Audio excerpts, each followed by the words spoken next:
my name's Lucinda and I'm with A Healthy Life. And today I want to talk to you from my garden on Spilanthes Acamella. Spilanthes is known as the toothache plant. It's also called a buzz button. And these have a lot of medicinal purposes. And I'm going to show you how to grow them and some of the things that you can use them for. It's a plant that everyone should have in their home garden. This is the flower. It's from the daisy family. And there are two varieties that I'm aware of. One is a bright yellow, it's very pretty, and this one is called the bullseye one, where it has a red dot in the center, and when it's looking its best, it has a bright yellow surrounding that.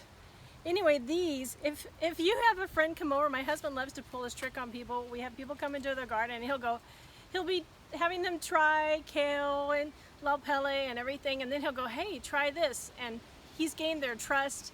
They're thinking this is a wonderful experience. They pop one of these in their mouths and then they chomp on it and they start salivating and they just have to open their mouth and let the saliva come out. It's a trip. But normally, like if you have a toothache, you would take this, and I tend to like mush it up with my teeth a little bit and then stick it right where the toothache is. If you get it early when you have a toothache, it can help totally turn that around, because not only is it a pain reliever, but it's also antiseptic. So this is what the plant looks like, and I see right here that I'm going to trample this one. I'm going to go ahead and dig this one up and put it here, because I'm going to have this to either give away, sell, or just move to a different place in my garden. So let me just dig this up real quick. And I'll put compost around that later. Okay, that's a good size to transplant. So I'll put some compost around this, give it a good drink, keep it kind of in the semi-shade for a couple days, because it will typically wilt at first. All of this Spilanthes started from one plant that was back there, and we planted it last year.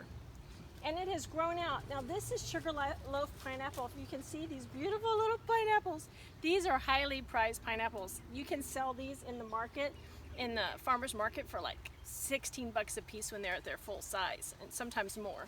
So anyway, I love these pineapples, and this makes a great ground cover. Keeps weeds down, and it just doesn't interfere with the pineapples. It's a great ground cover. Spilanthes, you can use the leaves, the stems, and the roots. And when you harvest them, you're just gonna go like this. And you can take all of this and wash it, dry it really good. And there are instructions on the internet on different ways to make tinctures, but you can make teas from the leaves. You can make decoctions from roots. You can make tinctures by using alcohol with the leaves and stems and flowers. And so there's all kinds of ways to do it, and there are references on the internet to do that. So it's simply like this to harvest them. Some people say when you harvest, don't cut off all of the flowers, because these plants are both considered annual and perennial depending where they are growing. So like here in Hawaii, they're actually perennials. They'll actually keep growing and keep growing. So we planted these last August, and they have just been continuing to grow. They will reseed themselves, but they'll just continue to grow if we take good care of them. But in more northern climates where it gets cold, they're going to completely die off. And so depending on where you live depends on whether or not it's actually an annual or a perennial. So they're easy to harvest like that. It will grow back as long as you don't cut off, in some places, as long as you don't cut off all of the flowers. So anyway, you can also put these on salads, these leaves on salads.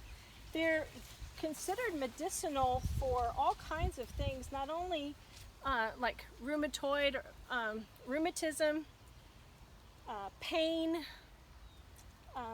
toothaches.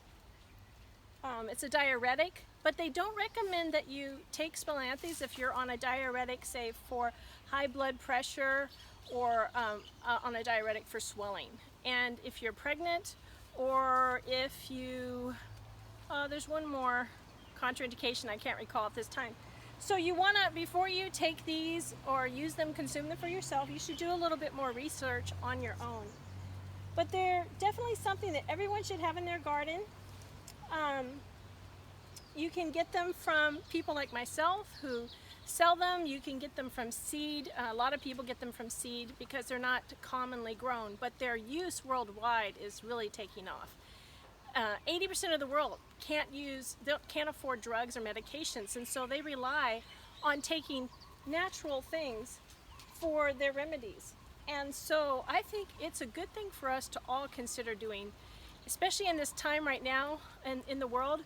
We're finding that our food sources may be disrupted, our medication sources may be disrupted. We need to do things to build our immune system. And so I want to recommend that you get medicinal plants in your garden.